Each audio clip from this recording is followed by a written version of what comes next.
कदली से भुजंग मुख स्वाति एक गुण तीन, जैसी संगति बैठिए तैसोई फल दीन। कहते हैं कि संगति का बहुत बड़ा असर होता है। आपकी सोच कैसी होगी ये आपकी सोहबत से तय होता है। फर्ज कीजिए आप हमेशा खुश रहने वालों के साथ उठते बैठते हैं तो मुश्किल हालात में भी आप परेशान नहीं होंगे। लेकिन अगर आप हर वक्त हालात का रोना रोने वालों की संगति में हैं तो आप पर भी इसका पूरा असर पड़ेगा। आप भी हमेशा क्रिप करते रहेंगे। बिल्कुल, और ये बात अमेरिकन साइकोलॉजिकल एसोसिएशन की स्टडी से भी पता चलती है। मीनाक्षी, आप ये जानकर, पूजा आप भी ये जानकर हैरान हो जाएंगे कि लोग सिर्फ स्ट्रेस के ही शिकार नहीं होते। आजकल सेकेंड हैंड स्ट्रेस भी लोगों को बीमार कर रहा है। सेकेंड हैंड स्ट्रेस अब ये क्या बला है?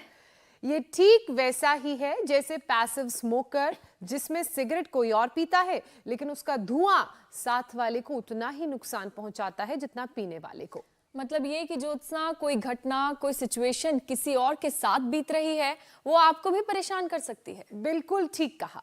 और दिक्कत यह है कि सेकेंड हैंड स्ट्रेस लेने वाला शख्स अपनी परेशानी को नहीं समझ पाता और फिर इसका सीधा असर उसके ब्रेन, डाइजेशन और नर्वस सिस्टम पर पड़ता है। आप लोगों ने तो बड़ा डरा दिया है। देखिए, वैसे भी सर्दी का जो मौसम है वो कमजोर इम्यूनिटी वालों के लिए परेशानियों से भरा हुआ है। ऐसे लोगों को ठंड भी जल्दी लगती है जिसकी वजह से हाजमा पूरे दिन खराब हो जाता है। स्ट्रेस अलग से पाचन को धीमा कर देता है, ये सब जानते हैं। आप ये समझिए कि जब पेट अपसेट है तो लोग किसी भी चीज पर फोकस नहीं कर पाते और ना ही हैप्पी फील करते हैं। और फिर जब ये सब कुछ हो रहा होता है हमारे सिस्टम के अंदर तो हमारा सिस्टम हिल जाता है। मूड ठीक करने के लिए ज्यादा फैट, शुगर एडेड चीजें, एक्स्ट्रा कैलोरी, ये सब लेने लगते हैं। चाय कॉफी का इंटेक बढ़ जाता है, पानी कम पीते हैं और फिर इसका असर एट लास्ट डाइजेशन पर पड़ता है। बेचारा पेट। एग्जैक्टली, बेचारा पेट। अब ऐसे में मौसम का मजा लेने के साथ साथ ये जरूरी है कि पेट भी सेट रहे। वो कैसे होगा, कौन कौन से उपाय अपनाने की जरूरत है, वो जानने के लिए सीधे चलते हैं योग गुरु स्वामी रामदेव के पास। स्वामी जी हमारे साथ जुड़ चुके हैं और खेतों के बीच से आज हैं। स्वामी जी, बहुत बहुत स्वागत है आपका। प्रणाम। स्वामी जी, हरे भरे खेत में बड़े अच्छे लग रहे हैं आप। बथुआ तोड़ रहे हैं। बहुत बहुत प्रणाम। हरे भरे खेत, और इसमें ये जो बथुआ है ना, इसके ऊपर पड़ी हुई जो ओस है वो बड़ी सुहानी है। और ये बथुआ उत्तर भारत में, क्या पूरे भारतवर्ष में होता है, और ये ठंड की ऋतु में बहुत अच्छा होता है। और इसका रायता बना के खाओ साहब, क्या जबरदस्त है। इस बथुआ का रायता खाने वाला का हीमोग्लोबिन मेरी तरह से 17.5 मिलेगा और इससे ताकत भी पूरी मिलती है और ठंड कतई नहीं लगती है। और ये बथुआ भी ऑर्गेनिक है हमारा, क्योंकि हम अपने खेतों में कोई भी यूरिया, डीएपी, कोई फर्टिलाइजर नहीं डालते। तो आज इसका रायता भी बताएंगे और इसके साथ साथ बहुत कुछ आज हम पेट के बारे में बताने वाले हैं। इधर हमारे ब्रिगेडियर साहब के हमारे राज्यपाल जी की मिसेज नीलम जी और सारे हमारे योगी योग भी कर रहे हैं। इधर बच्चे हमारे जल नीति सूत्र नीति भी कर रहे हैं। ये सुबह उठ करके ना ताड़ासन कर लो। जैसे हमारा भी कई बार सोने जागने के समय में थोड़ी तब्दीली हो जाती है, तो हम सुबह उठ करके गर्म पानी और उसमें आंवला एलोवेरा मिला करके पी लेते हैं। आंवला एलोवेरा गिलोय, ये तो अब लोगों की दिनचर्या में सम्मिलित हो गया। अब तो फ्रेश आंवला भी मिल रहा है। फ्रेश आंवला, फ्रेश आंवला, एलोवेरा, गिलोय, तुलसी, नीम, हल्दी, अदरक और उसमें शहद डाल करके, कुछ गोधन अर्क के अंदर शहद डाल करके पीते हैं, पेट बढ़िया साफ हो जाता है। एक तो ये ताड़ासन। और अब हम अपनी चादर भी फेंक देते हैं क्योंकि अब इसकी ज़रूरत नहीं है और क्योंकि सूर्य उदय हो गया है। सूर्य उदय हमको बड़ा अच्छा लगता है। वैसे हम तो पहले गर्म कपड़े पहनने को मिलते नहीं थे और अब इनकी जरूरत है नहीं, इसलिए। लेकिन मुझे देख करके सब अपने गर्म कपड़े उतार के मत फेंकना अभी। ये ताड़ासन बड़ा जबरदस्त है। ये ताड़ासन, फिर ये तिर्यक ताड़ासन, और फिर सुबह उठ करके थोड़ा तेजी से चल लो, पेट एकदम फर्स्ट क्लास साफ हो जाता है और पेट सफा तो बोलो हर रोग दफा। अब तो लोगों ने इसके लिए अपने विज्ञापन बना दिए। अच्छा स्वामी जी, वैसे पेट साफ करने वाले जो चूर्ण है ना, बड़े खतरनाक है। और उसके अंदर भी जो नमक और जो सनाई पत्ती है उससे तो लोगों के आंतें तक खराब हो जाती है। जी मेरी बहन मीनाक्षी जी ज्योत्सना। स्वामी जी देखिए, हमने अब तक सेकंड हैंड कार सुनी थी, सेकंड हैंड क्या कहते हैं बाइक सुनी थी, सेकंड हैंड कपड़े भी आते हैं, लेकिन सेकंड हैंड स्ट्रेस भी होता है। ये बात आज पहली बार हमारे सामने आई। हमारे और आपके ना चाहते हुए भी तनाव आ जाता है और फिर उसका असर ब्रेन और नर्वस सिस्टम के साथ साथ डाइजेस्टिव सिस्टम पर भी पड़ता है। स्वामी जी, रिपोर्ट ये कहती है कि दुनिया भर में करीब 40% लोगों को पेट से जुड़ी कोई ना कोई परेशानी है और इसमें सेकंड हैंड स्ट्रेस यानी बुरी संगति में रहने वाले लोगों के साथ आपकी भी जो है दिमाग के कहते हैं ना पेच ढीले हो जाते हैं। तो स्वामी जी आज ये सारे पेच ये स्क्रू टाइट करने हैं। बीड़ी सिगरेट पीते हैं ना वो धुआं बांटते फिरते हैं और जो तनाव में रहते हैं, अब जैसे जो संसद से सस्पेंड कर दिए गए वो सांसद में बेचारे तख्ती लेकर के घूम रहे हैं वो पॉलिटिकल स्ट्रेस दे रहे लोगों को कुछ विवाहित लोग आपस में लड़ाई झगड़ा करते हैं, ऐसा लगता है ऐसे घुर्राते हैं एक दूसरे को जैसे अभी पिछले जन्म से श्वान योनि से प्रमोट होकर के मनुष्य योनि में पैदा हो गए पिछली आदत भूले नहीं अभी। कुछ पति पत्नी स्ट्रेस बांटते फिरते हैं, कुछ जो है विधायिका में, कार्यपालिका में, न्यायपालिका में, मीडिया में लोग हैं, एंकर भी इतने एंगर में रहते हैं वो भी स्ट्रेस बांटते फिरते रहते हैं। कुछ अलग अलग जाति वर्ग समुदाय के लोग, कुछ इंटेलेक्चुअल लोग, मैं जिसको इंटेलेक्चुअल रिलीजियस टेररिस्ट बोलता हूँ, मैं जिनको पॉलिटिकल टेररिस्ट बोलता हूँ, ऐसे लोग अलग अलग तरह से, कुछ मजहबी तौर पर स्ट्रेस, कुछ राजनीतिक तौर पर, कुछ धार्मिक उन्माद के तौर पर, कई प्रकार से। कोई खेती के नाम पर ही, अरे भाई खेती इतनी बढ़िया है, देखो यहाँ कितना आनंद ही आनंद है और खेतों के बीच में आज हम यहाँ पर योग कर रहे हैं, लेकिन अरे बोले सुसाइड कर लिया उस किसान ने तो दूसरा उसको देख करके कर रहा है।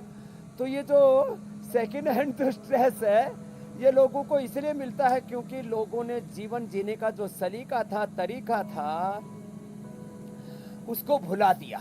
जो कर सके वो कम से कम ये 2 अभ्यास, इससे पेट बड़ा अच्छा रहता है। हाँ? एक और ये दूसरा ऐसे ये 2 अभ्यास तो बड़े जबरदस्त है। ऐसे ये जो अधिक कर सके वो अधिक कर लेना, नहीं तो ये 2 तो बहुत ही अच्छा है। ये और एक ये सूर्य नमस्कार।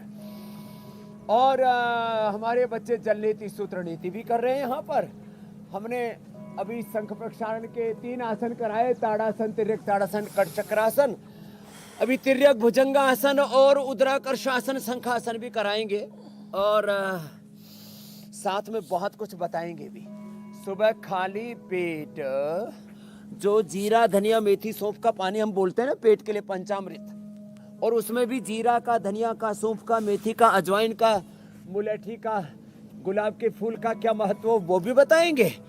और जो है मैं कहता हूँ स्टीम वेजिटेबल्स खानी चाहिए। ये स्टीम्ड वेजिटेबल कैसी होती है, डालो भैया, देखो इसमें ये 2-3 लेयर हैं।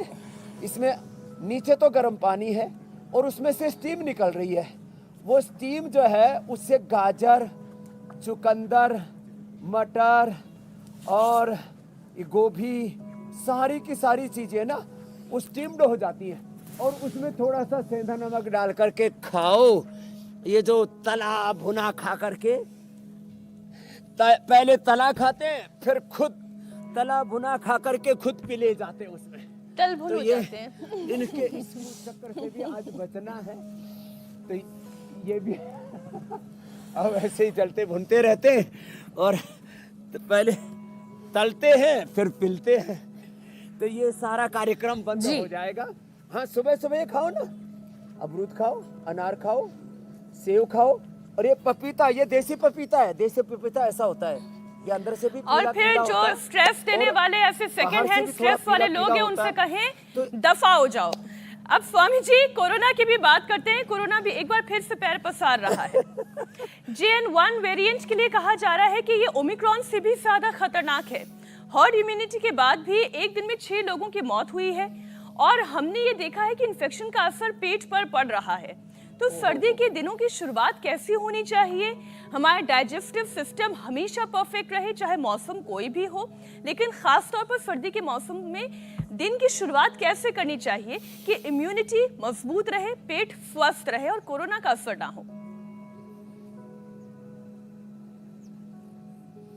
एक तो गर्म पानी, और गर्म पानी में जैसे मैंने कहा फ्रेश आंवला जिनको मिल जाता है तो फ्रेश ले ले, नहीं तो आंवला, एलोवेरा, गिलोय, ये सब जूस, आशा वरिष्ठ आरोग्य जूस हमने सबको उपलब्ध करा दिया एक साथ। तो सुबह उठ करके हर्बल पेय, जड़ी बूटियों के रसपान के साथ सुबह की शुरुआत होनी चाहिए।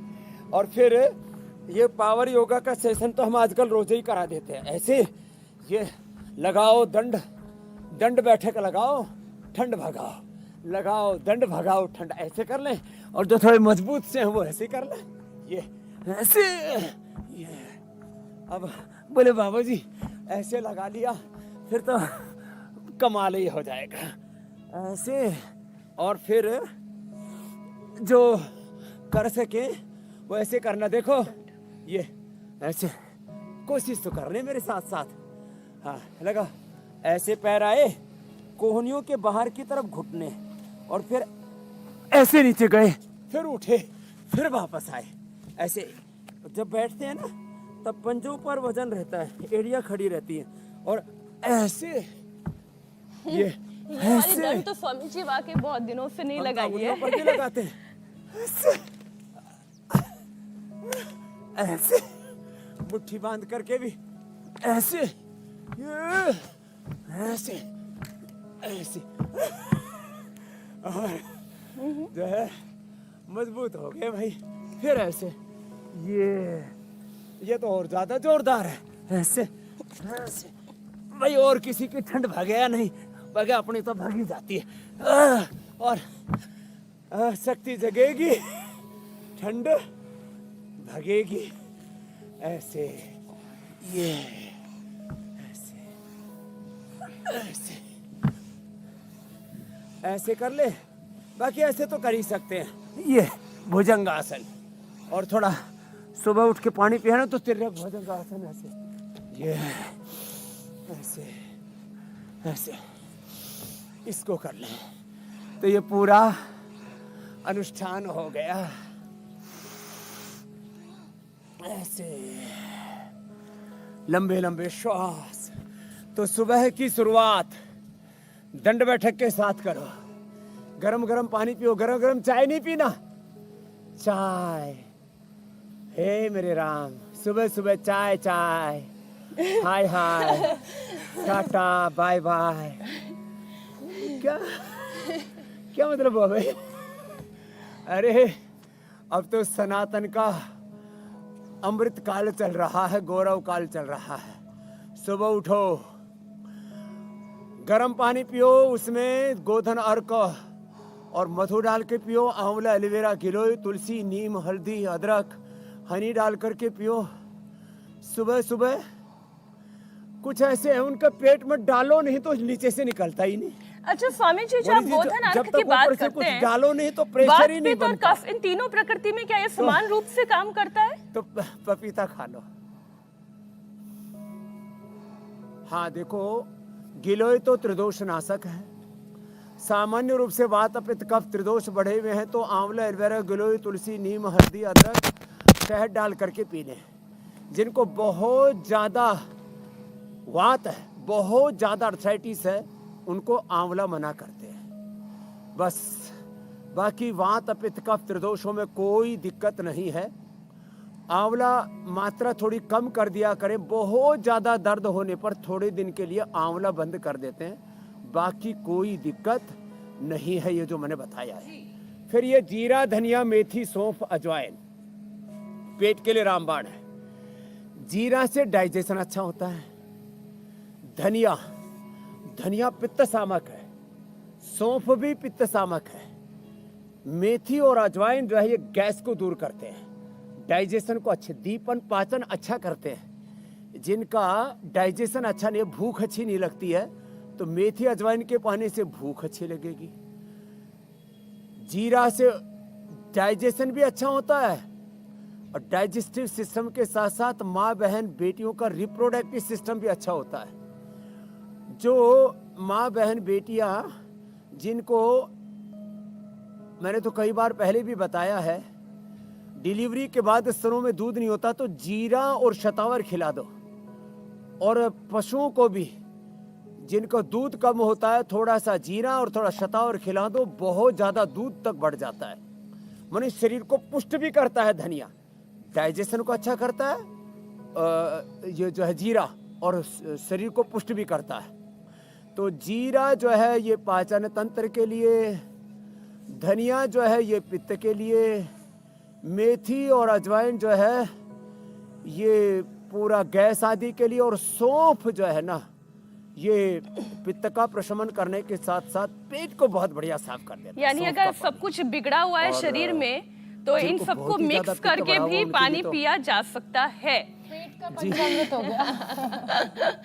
स्वामी और जी, अकेले अकेले का भी पिया जा सकता है। आज पूरा बताने वाले हैं। जी स्वामी जी, कई लोगों के जीवन की सबसे बड़ी प्रॉब्लम ही ये है कि उनका सुबह पेट साफ नहीं होता और फिर वो दिन भर इरिटेटेड रहते हैं।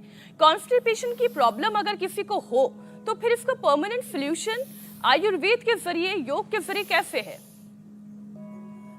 हाँ, ये आपने बहुत अच्छा प्रश्न पूछा है मीनाक्षी जी। एक तो ये भुजंगासन, खड़े होकर के ताड़ासन, तिर्यक ताड़ासन, त्रिकोणासन, और एक बैठ करके आसन होता है ऐसे। दोनों पैरों में थोड़ा फासला, दोनों हाथ घुटनों के ऊपर, दायां पैर बाएं पैर के पास चला गया ऐसे घुटना, और ऊपर वाले पैर को नीचे दबा दिया। इसको कहते हैं शंखासन, उदराकर्षासन। फिर बाएं पैर का घुटना दाएं पंजे के पास ऐसे, और ऐसे ऊपर वाले पैर को नीचे की ओर दबा देते हैं और ऐसे करते हैं। ये बड़ा अच्छा है ऐसे, ये ऐसे। अब देखो, कब्ज दूर करने के 10 उपाय बताता हूं। जिनको थोड़ी कब्ज रहती है और छोटे बच्चे हैं, नाजुक प्रकृति के हैं, अभयारिष्ट पी लें और अभय हो जाएं। ओहो हो, पेट बहुत ही जबरदस्त तरीके से साफ होता है अभयारिष्ट से। जिनको बहुत ही क्रोनिक कॉन्स्टिपेशन है तो गोधन अर्क पी लें 4 चम्मच, और थोड़ा शहद डाल करके पी लें। बहुत बढ़िया पेट साफ होगा, परमानेंट कब्ज दूर हो जाएगी। एक हमारे ओपी श्रीवास्तव जी हैं लखनऊ में, उनको वर्षों से कब्ज था। बोले स्वामी जी, जब से गोधन अर्क पीना शुरू किया ना, कब्ज का स्थायी रूप से समाधान मिल गया।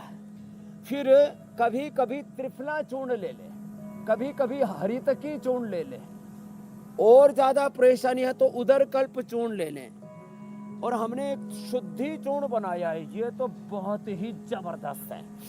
ये जो शुद्धि चूर्ण है ये तो कब्ज के लिए रामबाण। माने ये यदि आपको आधा चम्मच खाना है तो रात को खा लें, और 1 चम्मच खाने से तो हाथी को भी दस्त लग जाएगा। यदि किसी का ऐसा कहता है, मेरा तो ऐसा कोठा है कि मुट्ठा भर करके और चूर्ण खाना पड़ता है ऐसे, तो ये शाम को खाना पड़ेगा आधा से 1 चम्मच, और सुबह उठते ही तो चुटकी भर खा लो, और पेट ऐसे फ्लश आउट हो जाता है, जैसे फ्लश दबाते ठक से पूरा पानी जाता है और पूरा टॉयलेट साफ हो जाता है। तो टॉयलेट साफ हो जाएगा इससे। ये बहुत ही जबरदस्त है। और इसमें नमक भी नहीं है, इसमें सनाई पत्ती नहीं है। ये नमक और सनाई पत्ती वाले चूर्ण अच्छे। एक और बहुत अच्छा उपाय है एरंड तेल, और वो गर्म दूध में डाल के पी लो। और भाई जिनके पास पैसा है तो फिर तो एरंड तेल की जगह आप बादाम रोगन डाल के पी लो। दिमाग भी बहुत तेज हो जाएगा और पेट बढ़िया साफ हो जाएगा, एनर्जी पूरी रहेगी। एरंड तेल के क्या बताया मैंने, और जो है बादाम रोगन, नहीं तो गाय का घी डाल के पियो। गाय का घी डाल करके पीते हैं ना, तो एक तो घी पूरा डाइजेस्ट हो जाता है, और फैट सोल्यूबल जो दूध के अंदर आयरन को छोड़ के बाकी सारे तत्व होते हैं वो भी शरीर को मिल जाते हैं। और कब्ज, परमानेंट कब्ज से छुटकारा पाने के लिए आसन भी जरूरी है। चलो मंडूक आसन से आगे बढ़ते हैं। जिनको बहुत ही ज्यादा कॉन्स्टिपेशन रहता है, हरड़ का मुरब्बा भी खाना चाहिए। हम हरड़ का मुरब्बा, आंवले का मुरब्बा, बेल का मुरब्बा, ये सब भी उपलब्ध कराते हैं। जिनको कब्ज को ठीक करना है, सबसे अच्छा है सुबह सुबह पपीता खाएं, और थोड़ा अमरूद में थोड़ा सा नमक मिला के खा लेना, नहीं तो थोड़ी बाई करता है। जिनको कब्ज रहता है, सुबह सुबह मूली खाएं। मूली अनार, पपीता, सेब, अमरूद ये कब्ज के महान दुश्मन है। और लगातार आंवला एलोवेरा जो पीते रहते हैं, उठते ही बस 1-2 चम्मच तेज गर्म पानी में आंवला एलोवेरा। हमने एक ऐड चलाया था लंबे समय तक, 2 घूंट की बात है। वाह वाह क्या बात है। तो ये सच में आंवला एलोवेरा के 2 घूंट। वैसे तो घूंट के चक्कर में बड़े मामले गड़बड़ है। तो अच्छा स्वामी जी, कब्ज आपने के लिए अमरूद चबा का चबा जिक्र करके किया। खाना खाएं। आपने बहुत अमरूद लोग का जल्दी जिक्र जल्दी किया खाते और हैं। ये तो सीजन और भी खाने के अमरूद बाद का है। पानी बहुत पीते हैं लोग, खाने तो के तुरंत बाद पानी नहीं पीना। अमरूद को जब भून के खाया जाता है, मैं अगले विषय पर आऊं, इसलिए जल्दी से क्विक क्वेश्चन बीच में पूछ लूं। ये जो अमरूद को भून कर खाया जाता है, क्या उसका भी कोई फायदा होता है या ये केवल टेस्ट की वजह से है? अरे बहुत अच्छा होता है।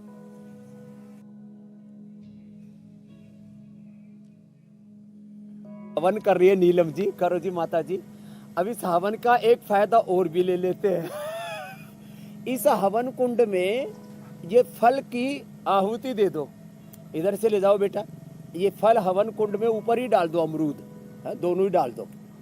अब ये अमरूद जो है, इसको आराम से जैसे नारियल डालते हैं ना, ऐसे रख दो मैया, ऊपर ऊपर रख दो, बीच में ऐसे। क्या बात है, बड़ी समझदार माता है। ऐसे अब ये धीरे धीरे भुन जाएगा अग्नि पर, और इस अमरूद से सर्दी जुकाम कफ कोल्ड ठीक, कब्ज भी ठीक। और जिनको बिल्कुल पेट साफ नहीं होता ना, ये अमरूद भुना हुआ, और अमरूद ऐसे खाओ सर्दी में तो ठंडा लगता है। तो अमरूद और सेव आप ऐसे स्टीम करके भी ले सकते हो, अग्नि पर भून सकते हो। जैसे शकरकंद भूनते हैं ना, शकरकंद भी अग्नि पर भुना हुआ, थोड़ा सा उसमें फिर सेंधा नमक और नींबू डाल करके खाओ, और धीरे धीरे खाना। यदि वो उसको शकरकंद को जल्दी जल्दी खाते हैं ना, तो यहाँ जा करके चक्का जाम हो जाता है। धीरे धीरे खाना चाहिए है? और भुना हुआ अमरूद, सिका हुआ अमरूद, सिका हुआ जो सेव है ना, वो बड़ा जबरदस्त काम करता है। तो ये छोड़ा मैंने, जो आपने प्रश्न पूछा उसका भी उत्तर दे दिया। ये सर्दी के लिए बड़ा अच्छा होता है, सर्दी जुकाम के लिए भुना हुआ सेव। और ये जिनको कोलाइटिस रहता है, उनको हम भुना हुआ एप्पल देते हैं, और उनको केला दही में डाल करके थोड़ा इसबगोल, कब्ज के लिए दूध में, गर्म दूध में। और जिनको कब्ज रहता है, जिनको कोलाइटिस बार बार दस्त जाना पड़ता है, तो दही छाछ में इसबगोल दे देते हैं। और कोलाइटिस होने पर तो खाली पेट कोलोग्रिट खाने के बाद कुटजारिष्ट, कुटज, घनवटी, चित्रकादिवटी। स्वामी जी, कोलोग्रिट 2 सुबह, दोपहर, शाम 3 बार खाली पेट। कुटजारिष्ट खाने के बाद, और उसके साथ साथ कुटज, घनवटी 2-2, 4-4 गोली, चित्रकादिवटी भी दे देते हैं। तो कॉन्स्टिपेशन के साथ ये कोलाइटिस का भी इलाज, ये बहुत जरूरी है, नहीं तो कोलाइटिस बिगड़ जाता है तो अल्सरेटिव कोलाइटिस में तब्दील हो जाता है, खून तक निकलने लगता बहुत जोर से। उसके लिए फिर मैंने पित्तहर जो जूस बताया था ना, संजीवनी घास, दूधी घास, दूर्वा घास, और ये शीशम और बेल, शीशम, बेल और पीपल के पत्तों का रस, बिल्कुल ठीक उसमें है। बीट ग्रास, एलोवेरा और मिला दो, अंदर के सारे घाव तक भर जाते। मेरी बहन मीनाक्षी जी, जो एक और पेट से जुड़ी परेशानी है स्वामी जी, जिसका इलाज जानना भी बड़ा जरूरी है, और वो है गैस्ट्रिक। गैस्ट्रिक की वजह से माइग्रेन तक ट्रिगर होता है, सर में दर्द रहता है। तो गैस्ट्रिक की इस परेशानी को कैसे कंट्रोल किया जाए, इसके लिए क्या उपाय करें, और गैस ना बने पेट में, उसके लिए सबसे पहले क्या करें?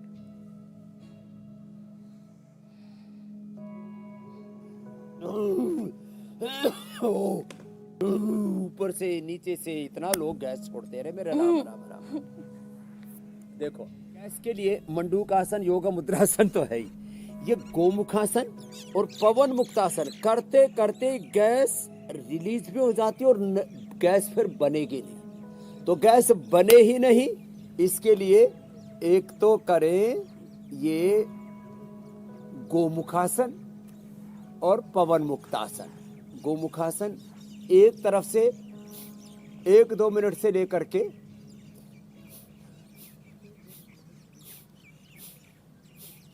ये बहुत ही जबरदस्त है। स्ट्रक्चरल बैलेंस के लिए भी बहुत अच्छा, कभी frozen shoulder, cervical spondylitis pain की भी प्रॉब्लम नहीं होगी। ये बहुत ही जरूरी तत्व है। गोमुखासन, ऐसे, ये ऐसे ऐसे, और पवन मुक्तासन। अब गैस बने ही नहीं, इसके लिए मैं 4-5 छोटे छोटे उपाय बताता हूं। खाने के पहले, जो मैंने कई बार बताया हुआ है, लहसुन गाय की घी में थोड़ा भून ले, उसकी दुर्गंध, उसकी तामसिकता, उसका तीखापन दूर हो जाता है। और जिनको एसिडिटी, उनको फिर एसिडिटी की भी प्रॉब्लम नहीं होती है, उससे गैस नहीं बनेगी, कोलेस्ट्रॉल खत्म हो जाएगा, जोड़ों का दर्द खत्म हो जाएगा, सर्दी भी नहीं लगेगी सर्दियों के अंदर गैस के लिए। और उसमें थोड़ा जो है हिंगवाष्टक, लवण भास्कर डाल सकते हैं, त्रिकुटा डाल सकते हैं। हिंगवाष्टक, लवण भास्कर या त्रिकुटा डाल करके पहले ग्रास के साथ खा ले, जिनको एसिडिटी आदि होती है, गैस बनेगी नहीं। और जिनको बहुत ज्यादा गैस बनती है और फिर पूरे शरीर में भर जाती है, कहीं से भी दबाओ ना, ऐसे भी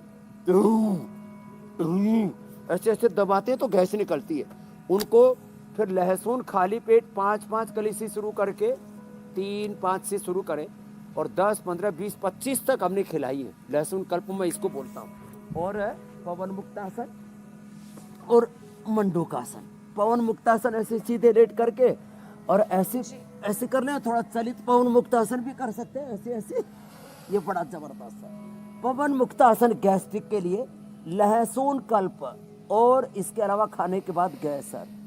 खाने के बाद गैसर ले लें और छाछ में लवण भास्कर, हिंगवाष्टक। हमारे पूज्य मुरारी बापू कहते हैं, भाई हमको आज तक, और मैंने देखा उनका को 30 सालों से मैं देख रहा हूँ, एक जैसा, एक आपके अदालत में भी आए हुए पूज्य मुरारी बापू जी, राम कथा के सबसे बड़े हमारे, वो पूज्य राम के चरित्र को गा गा करके सबका चरित्र राम जैसा बनाने वाले पूज्य डोंगरे जी महाराज, भागवत कथा में, राम कथा में हमारे पूज्य मुरारी बापू, उन्होंने राम, जैसे गोस्वामी तुलसीदास जी महाराज जी ने रामचरितमानस को श्लोक की भाषा को लोक भाषा में गाया, तो रोज बोलते, मेरे को आज तक कोई प्रॉब्लम नहीं हुई।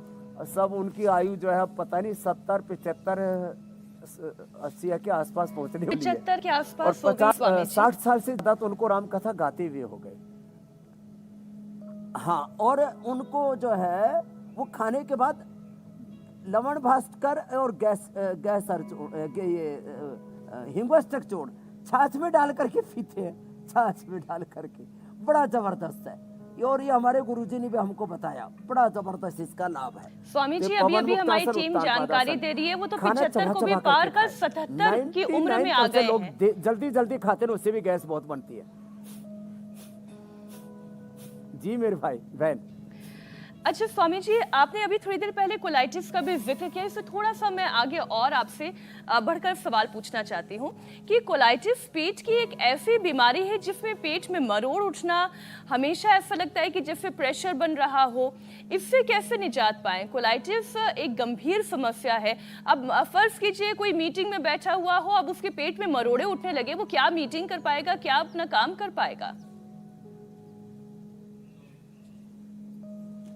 हाँ, एकदम ठीक कह रहे हैं आप। एक तो ये पवन मुक्तासन, उत्तान पादासन, नौकासन डाइजेशन के लिए बहुत अच्छे हैं, लीवर के लिए, किडनी के लिए, आंतों के लिए, पेनक्रियाज के लिए, पूरे पाचन तंत्र के लिए। ये जो पूरा पैकेज चल रहा है ना, ये पवन मुक्तासन, उत्तान पादासन, उसके बाद नौकासन, ये पादांगुष्ठ नासास्पर्शासन। जो इतना ना कर पाए तो खाली 2 ही अभ्यास कर ले, पवन मुक्तासन ऐसे, और इसमें कपालभाति करें, और दूसरा ही सेतु बंद कर ले। और फिर जो पूरा कर सके, फिर वो हमारे साथ अभी सर्वांगासन, हलासन भी करेंगे। अब कोलाइटिस के बारे में बताता हूँ। कोलाइटिस है क्या? आंतों की कमजोरी। आंतों की कमजोरी कोलाइटिस है। हड्डियों की कमजोरी अर्थराइटिस है। फेफड़े की कमजोरी ब्रोंकाइटिस है। स्किन की कमजोरी सोराइसिस है, उसके सोरो। लंग के लिए सारी ब्रोनकोम। अर्थराइटिस के लिए पीड़ानील गोल्ड ऑर्थोगिट। ये जो इसी जिसके अंत में लगता है ना, एक तो कमजोरी और उसमें स्वेलिंग, शोथ, और अंग्रेजी का एक शब्द बहुत आजकल प्रयोग होता है मेडिकल टर्मिनोलॉजी में, अंदर का इन्फ्लेमेशन। तो आंतों में इन्फ्लेमेशन होता है, उससे कोलाइटिस, और लीवर में इन्फ्लेमेशन होता है, उससे लीवर सिरोसिस, लीवर सिरोसिस जो भी, ये तो प्रोनाउंसिएशन भेद है। तो आंतों के उसके अंदर के इन्फ्लेमेशन के लिए एक तो घी, दूसरा मीठा और तीसरा दूध। अब दही छाछ मूल द्रव्य तो वही है, लेकिन उसको जब जामुन दे करके दही छाछ बना दिया जाता है उसकी प्रॉपर्टी चेंज हो जाती है। तो दूध से, घी से, मीठे से कोलाइटिस बढ़ता है, मरोड़े बढ़ते हैं। ये सौंफ अच्छी है, थोड़ी सौंफ पानी भी ले सकते हैं, थोड़ा सौंफ भून करके लेते हैं। थोड़ा सौंफ को भून करके खाने से बंधा हुआ होता है टॉयलेट। फिर दही में, छाछ में जो है केले का प्रयोग और इसबगोल मैंने बता रहा था वो भी उसमें अच्छा होता है। और उसमें उबला हुआ सेव भी देते हैं। और ये पवन मुक्तासन और मंडूकासन, योग मुद्रासन उसके लिए बहुत ही जबरदस्त है ये देखो। और खाली पेट कोलोग्रिट, खाने के बाद कुटजारिष्ट 4-4 चम्मच, उससे 2 से 4 गोली। किसी को 10-10, 20-20, 30-30, 40-40 बार तक टॉयलेट होता था, उनको हमने ठीक किया है। कुटजारिष्ट 4-4 चम्मच पानी में डाइल्यूट करके 4-4 गोली उसके साथ कुटज घनवटी की दे दी। और मुंह फिर चूसने के लिए चित्रकादी वटी दे दे तो उससे भूख भी बहुत अच्छी लगती है। और कुटज बोलते हैं ऐसे सामान्य लोक भाषा में कूड़ा की छाल, कुटज की छाल उस ऐसे ले ली करीब 50 ग्राम और करीब आधा किलो पानी में पकाया।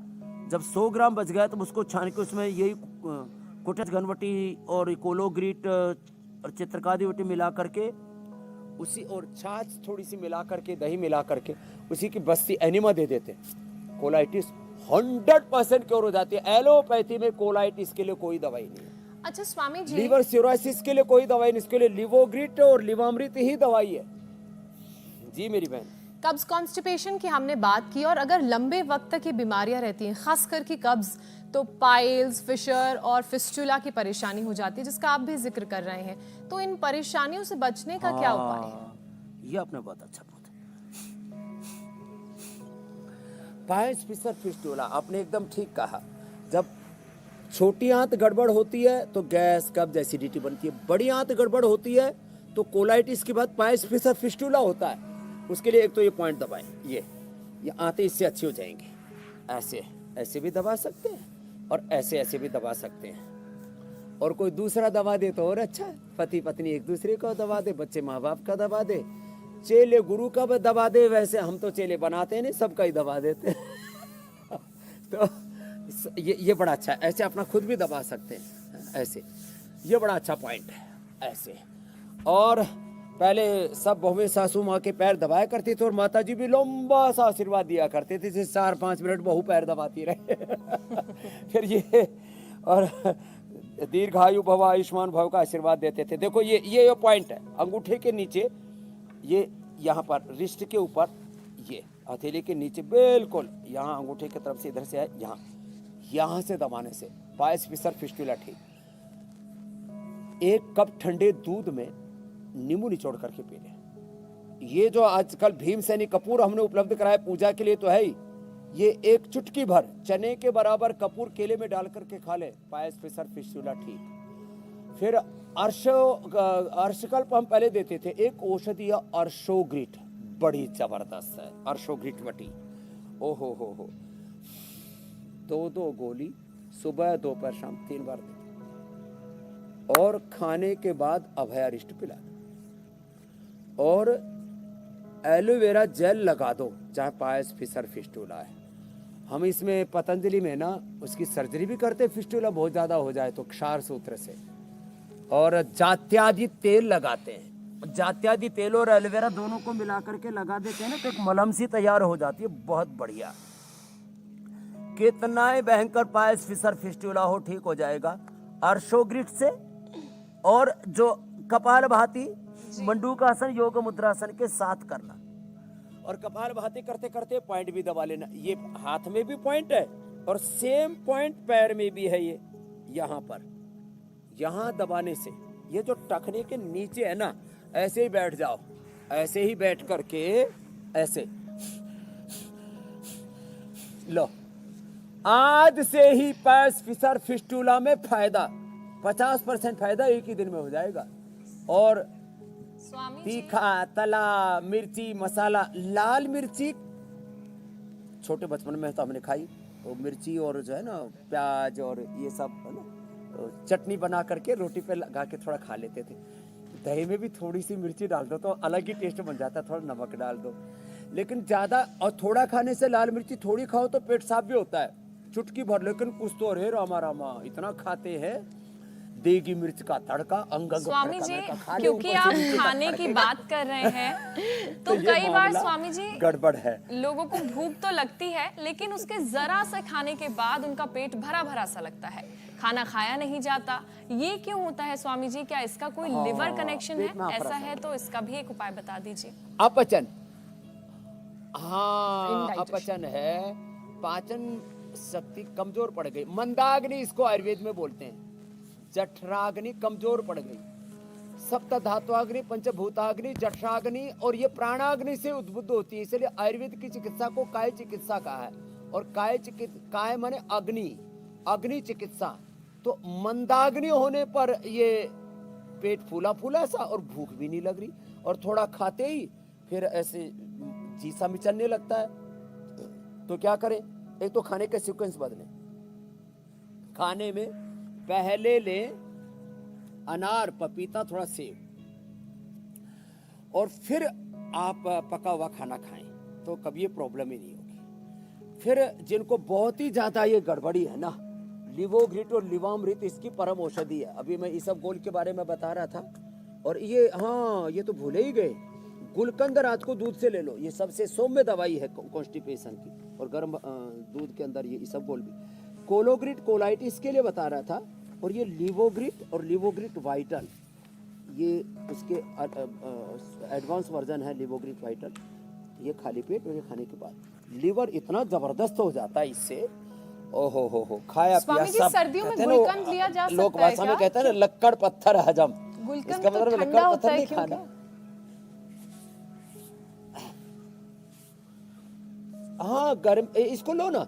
ऐसे तो इसकी सामान्य प्रकृति है, इससे माने इससे ना कफ बढ़ेगा, ना वात, ना पित्त, त्रिदोष शामक है ये गुलकंद।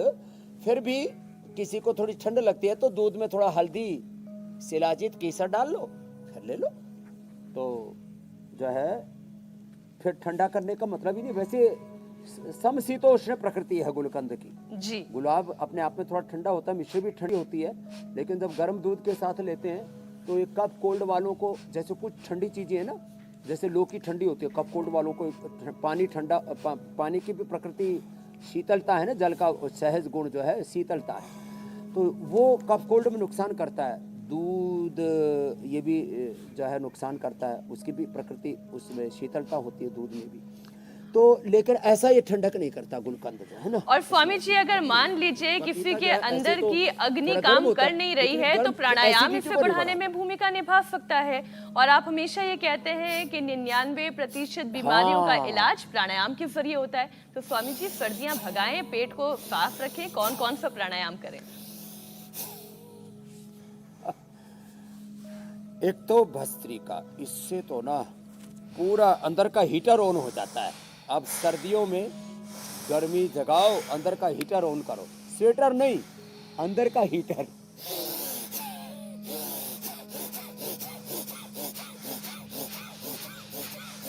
लेकिन जिनका बीपी आई, हार्ट के प्रॉब्लम है, कमर में दर्द, हर्निया, वो इतना जोर से मत करना।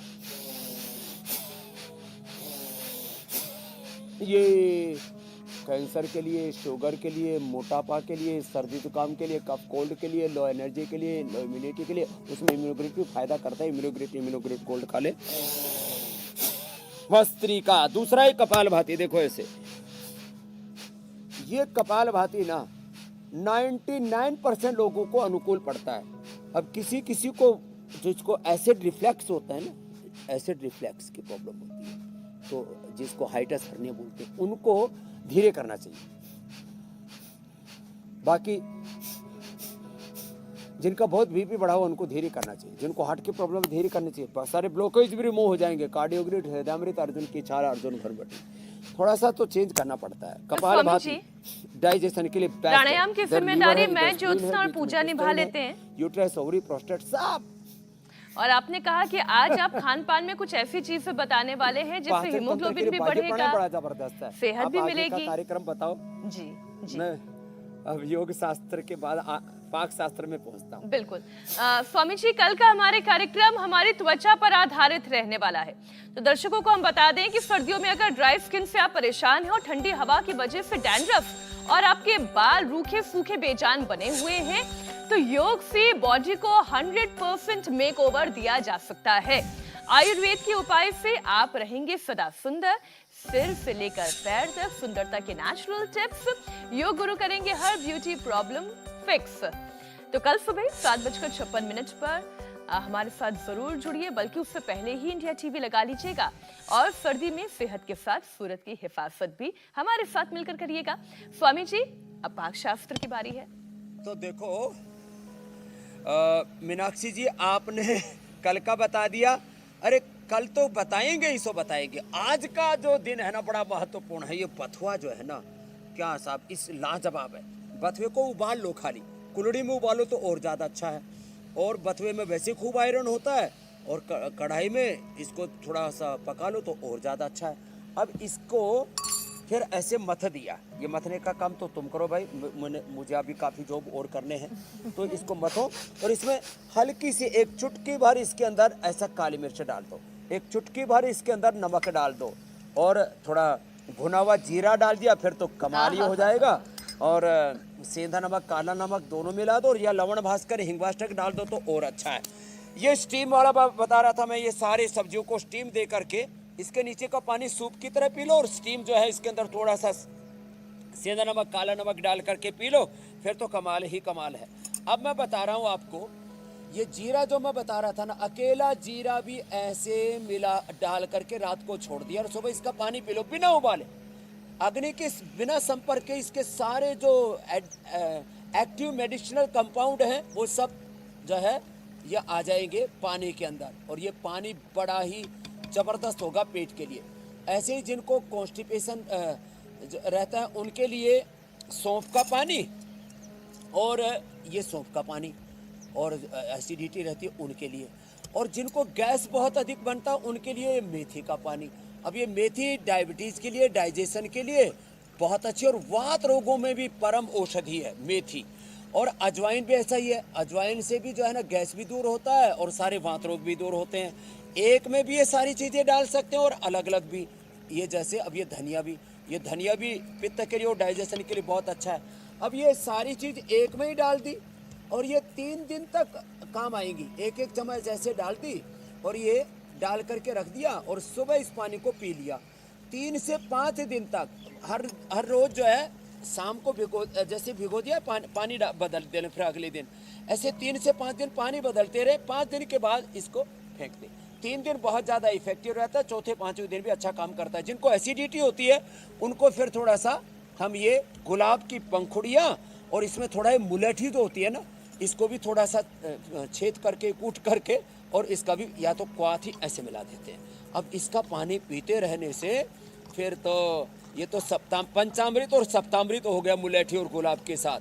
ये पेट के लिए रामबाण है। तो आज हमने ये बथुआ बताया, और ये जो बथुआ है ना, ये बथुए का रायता और उधर से पंचामृत सप्तामृत, ये बथुए का रायता भी ना बहुत ही जोरदार है। इससे बढ़िया कोई रायता हो नहीं सकता। तो आयरन बढ़ेगा, खून बढ़ेगा और सर्दी भी नहीं लगेगी और सेहत बनेगी। बहुत बहुत धन्यवाद, बहुत बहुत प्रणाम। और गरम गरम बाजरे की रोटी के साथ ये मस्त रायता खाइए, स्वस्थ हो जाइए। बहुत बहुत धन्यवाद स्वामी जी। बाजरे मकई की रोटी।